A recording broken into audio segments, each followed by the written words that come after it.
What's going on, guys? This is Joe Young coming at you with another video today.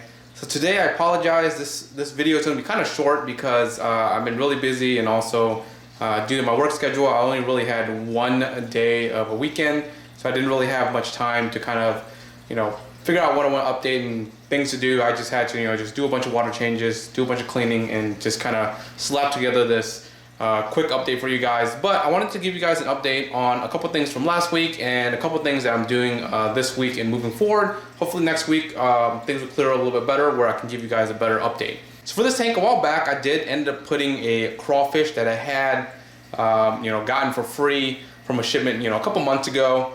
Put them in here. I had this net all around, this nice Wabicusa setup, right? It would have been perfect for him.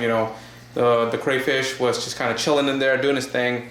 And the next day, literally, I found the crawfish like all the way on the other side of the room, just like in a corner, like almost dried up and almost dead. So I was like kind of curious, like how the heck did that crawfish get out? Because this net was all here. As you know, crawfish, they can climb. And he ended up climbing this whole net, got out, landed on the floor somewhere, and just like found himself into a corner somewhere and dried up there because he was out for hours. Obviously crawfish, they can actually last pretty long outside of water, but this dude was out here for a long time, like longer than normal. Tried to put him back in. The next day he died because literally he just didn't have anything in him. Boom, he died. So the crayfish in this tank dead, may he rest in peace.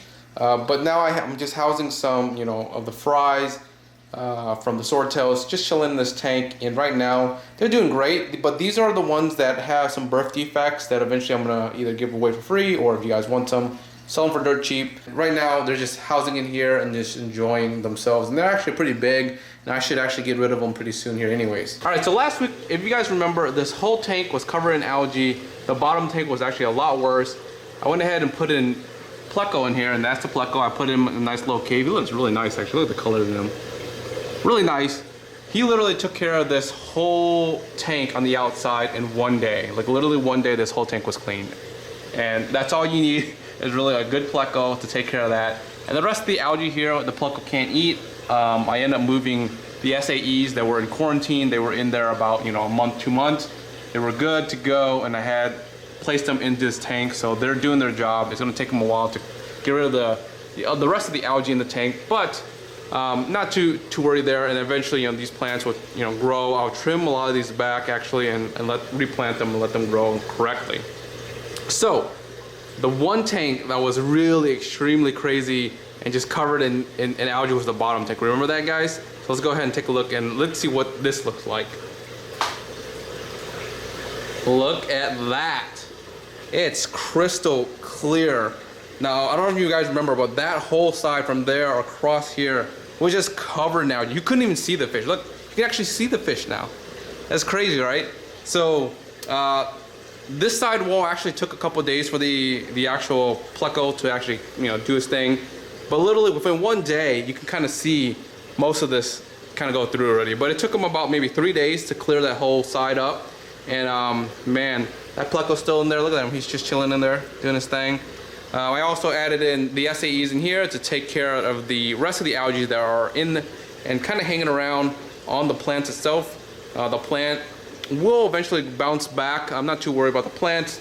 But look at these fish. They're coming out in front now because they can actually see you, because before they couldn't see you. Look at these guys. Look at these rainbows. Beautiful, beautiful, beautiful. So these guys are super smart. Every time I come to the actual glass, they know that it's like feeding time. Like for whatever reason, they're super smart. They're also super skittish, but once I put in anything, they will attack it, eat it, and devour it. And actually, one quick update before I actually let you guys go here. The mother plant of the sword that I had started with, this guy here, finally actually died. I think I've actually, forced split this guy so many times that eventually the mother plant actually gave up, and now the mother plant gave 1, 2, 3, 4, this little one, 5 plants, and 6 actually. The immersed version that I'm trying upstairs, that's not doing really well, splits from just one plant, which is pretty awesome. But I actually got my fair share from the mother plant. May that mother plant rest in peace. All right, guys, and that's a quick update for the week. I'm sorry the actual update is kind of short, but next week I hopefully can give you guys a better update. And the puppies are already whining because they want to play. Okay, it's okay. Until next time, guys, peace. I'm feeling so hollow, don't you know, don't you know.